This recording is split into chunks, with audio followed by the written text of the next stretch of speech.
David Alsley is the person who was scheduled to present this. He and my daughter Amelia, as well as others, have been participating in this development of the receiving antenna. This is a picture of David on the left of this title page cover. That is David and my daughter Amelia. You guys probably, some of you remember Amelia. She made a presentation or two at the Eastern Conference several years ago. So she has grown up now. She is 13 going on 25 type thing. And so that's where we stand there. Let's see.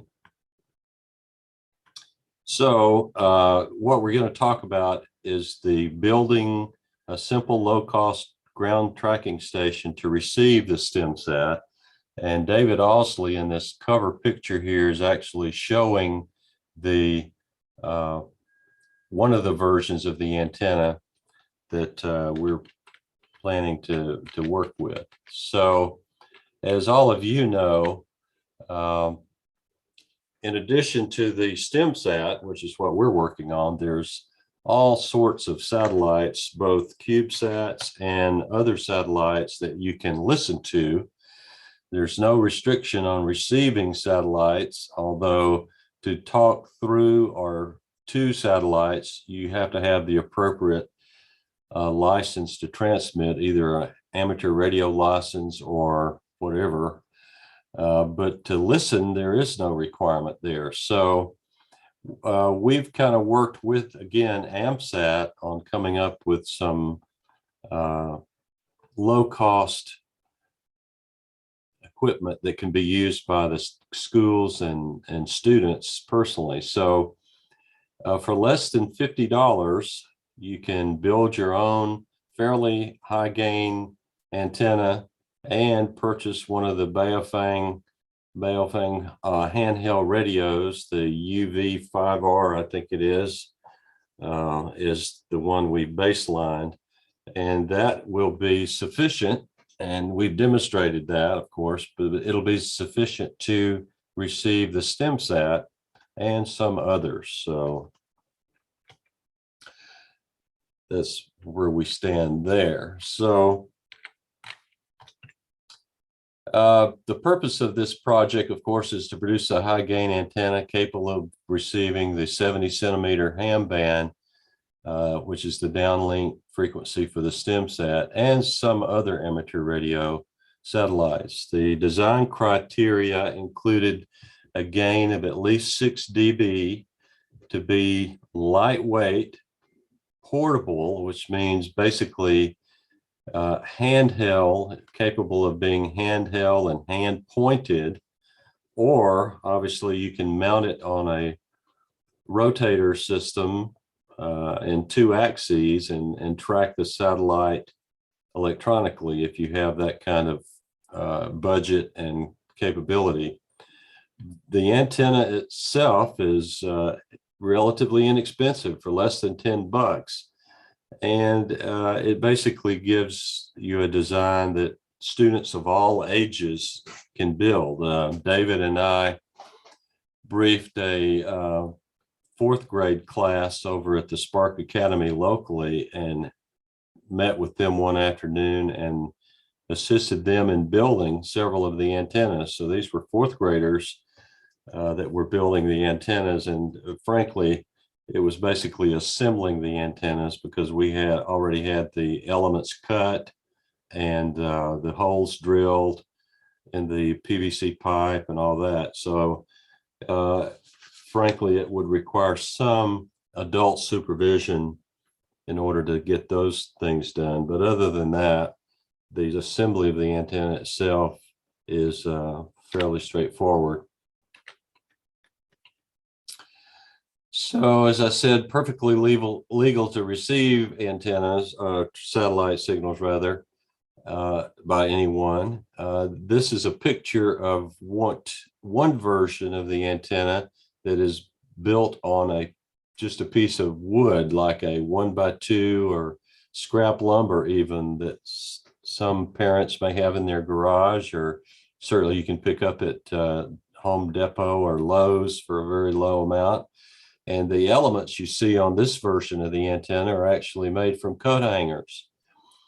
Although on the PVC version of the antenna, where you use PVC pipe instead of the piece of wood, we actually use some weld rod material for that. But again, you could use coat hanger wire, just about anything that's like that. And here, of course, you see the little UV5R receiver there.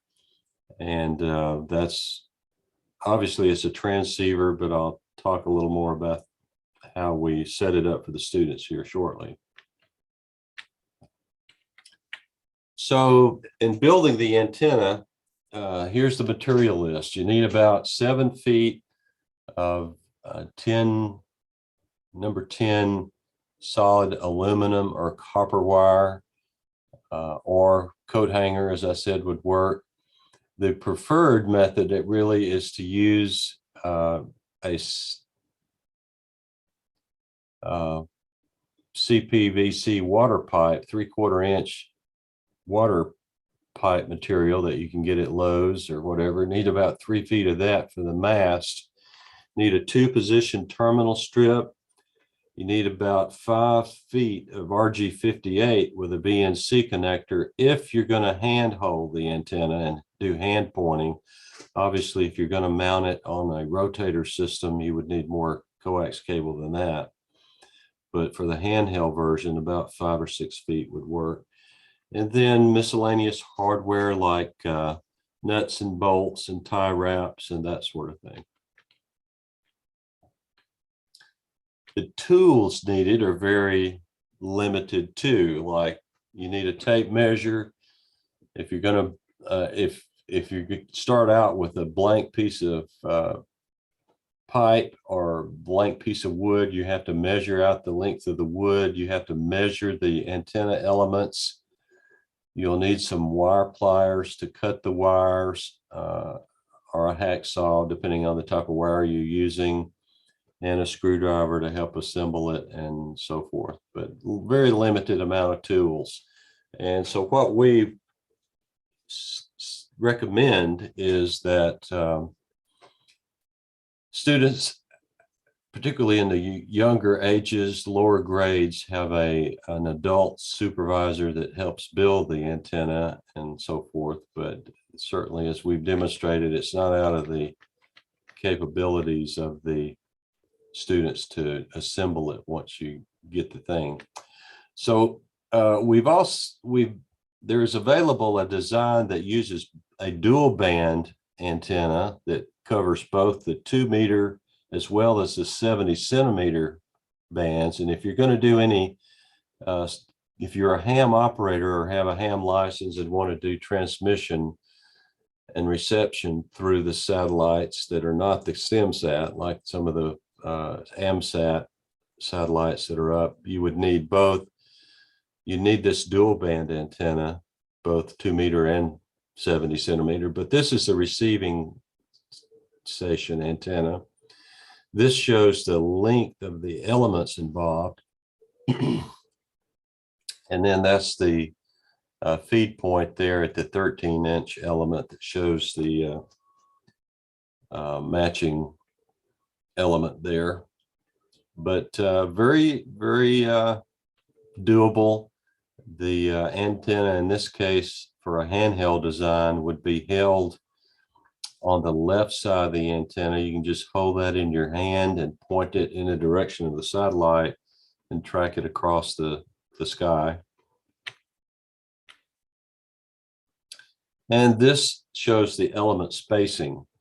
So once you get the elements cut, then you need to measure either on your piece of wood or your PVC pipe where the elements are to be placed, and either grooves cut into the wood or holes drilled into the PVC pipe to allow you to insert the antenna elements at these distances. And the resulting antenna will be your receiving antenna. This shows a bit of detail on the driven element. Fairly easy to bend and build this. There's going to be there are links, internet links given to more details, and even YouTube videos are available on how to build the antenna. But this is basically the driven element, and the rest of the Yagi, of course, contributes to the reception. So here are some of the components that are available on Amazon. You can buy the UV5R radio basically all day for 20 bucks a piece, either on Amazon or through eBay. We recently went out to Gigaparts for a quote on them lately, and recently last week, as a matter of fact, they quoted like $39 a piece, but you can actually get them for half that by shopping on eBay, or about half that on Amazon. Of course, you'll need some coaxial adapters and such for the little receiver. The Baofeng UV5R has a SMA type male connector on top, so you'd need an SMA female to BNC female adapter, which you can also get on Amazon. And each of those, I think for about $6 or $8, you can get a 2-pack of those things. And then some RG58 cable. You can buy assemblies of that with the BNC connectors already installed on Amazon for a reasonable price.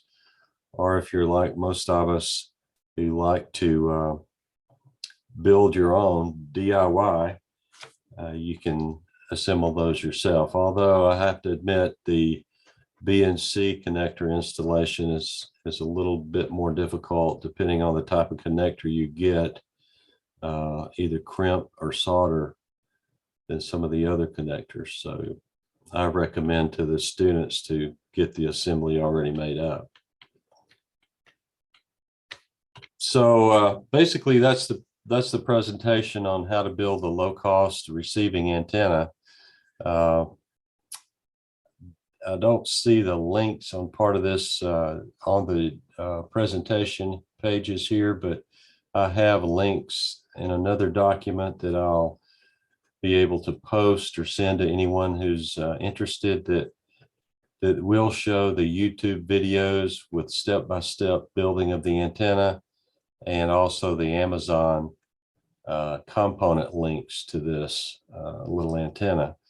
And we've demonstrated this at several of the elementary schools locally, and works very well. The little UV5R is certainly adequate, and with a little effort, it can be interfaced with the Radio Sky software to record the data from the satellite using Radio Sky Pipe, I believe, is the Radio Sky software that can be used to record the data on a computer.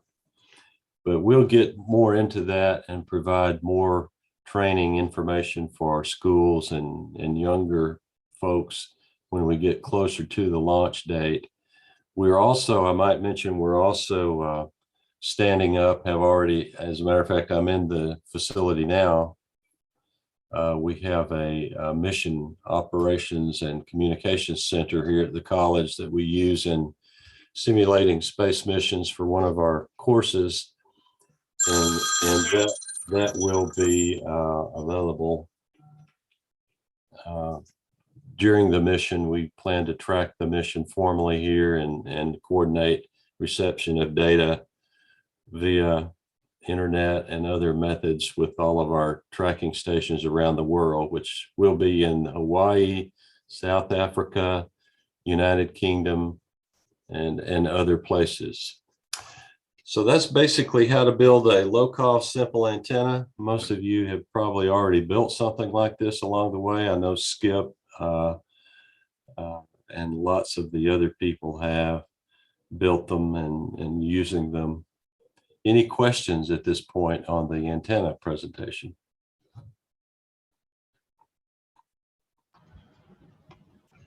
Okay, anybody have any questions for Wayne? Somebody in the chat. It's me in chat. Okay, 1 second here. Okay,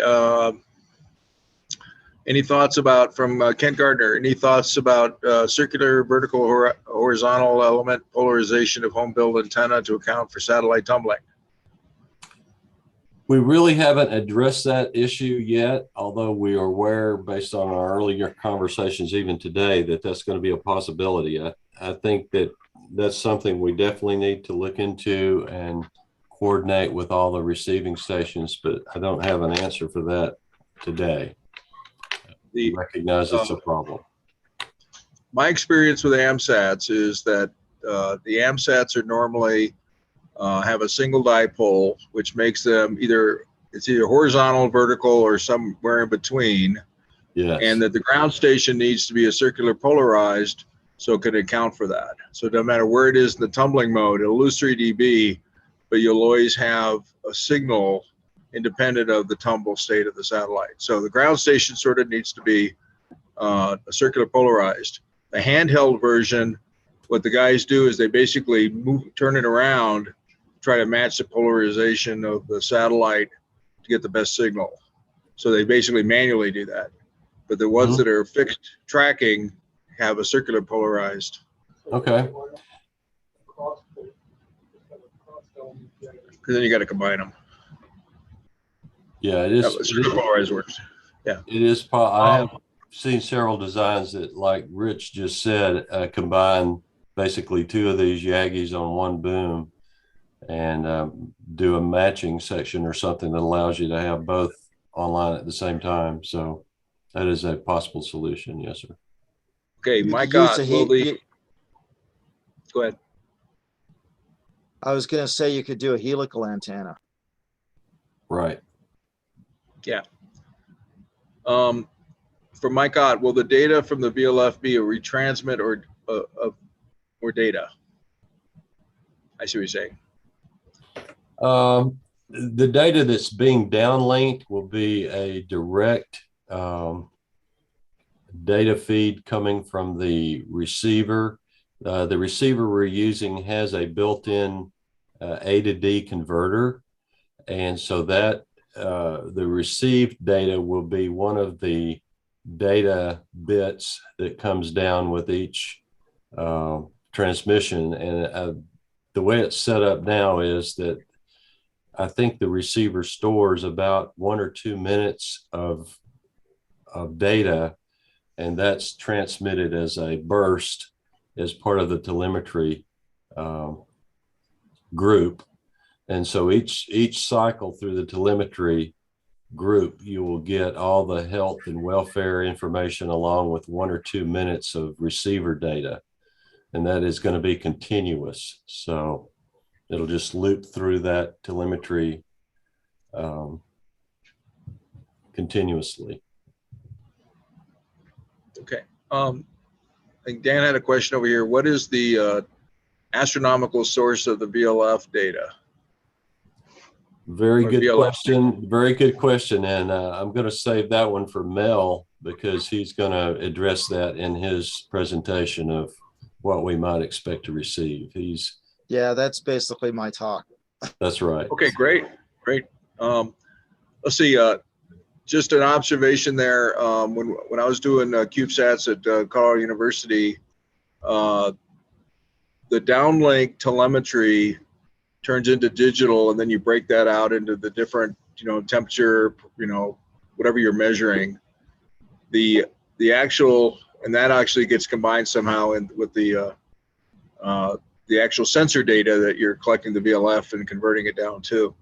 So the software that you're talking about, Radio SkyPipe, does not do that digital conversion to telemetry data. It does basically signal strength versus time plot and Mhm. records that. So what what software are you using to get the telemetry broken down into the temperature values and things like that? Yes, sir. A very good question. And we are using the AMSAT software for that. AMSAT publishes an open source, basically CubeSat telemetry software. You can get that online from AMSAT. And to keep from trying to reinvent the wheel, we are using that software with some minor modifications, like we are adding in additional data bits for the received signal, and all the sensors and so forth. We even have the possibility, and tentatively are hoping to include a small low resolution color video camera chip that's currently on our engineering model. We have to secure additional approvals to have a camera on board. So assuming we can get those approvals, we will also have a picture so that it'll do slow scan as part of the telemetry loop. It transmits a slow scan color picture every loop through the telemetry as well. So, and that'll just be whatever happens, whatever little green men happen to be passing by at the time, I guess. Okay, and Jay Wilson said he agreed with me, mainly because I haven't paid him for the rental car yet. He says, let's see, turnstile or egg beater antennas are easy to construct and don't need aiming, but they also provide gain, so a preamp is often used. So yeah, so somehow, yeah, the egg beater antennas are stationary, and those are pretty good for that. And if you got gain issues, you just, yeah. Yeah, we would love to work with you guys on that. And Rich, I was going to say, you and I would like to talk with you about establishing a formal satellite receiving station at your observatory. I've got egg beater antennas, and I've got a full AMSAT station at my house. Awesome. So I'm tracking. All right. All I would need is the software to decode, and we're off and running. We can certainly provide you with that. So awesome. Yeah. That's great. All right. Fun stuff. Okay. Let's see. I got Charles. The antenna and UV5R would also work for weather balloons on a 405.61 and 403.4 for your area. Absolutely. And we've launched 2 balloons already, testing out some of the stuff, and assuming that the Air Force doesn't decide to shoot them down, we're going to launch some more in June at our local field day activity here. Yeah, just make sure they go over the Atlantic east, not toward us in the U.S. All right. Yeah. All right. Ed Harfman, nice progress on the project. Thanks for the update. Thank you, guys. Okay. Sarah's our major contributor on the project, so we appreciate all y'all have done for us.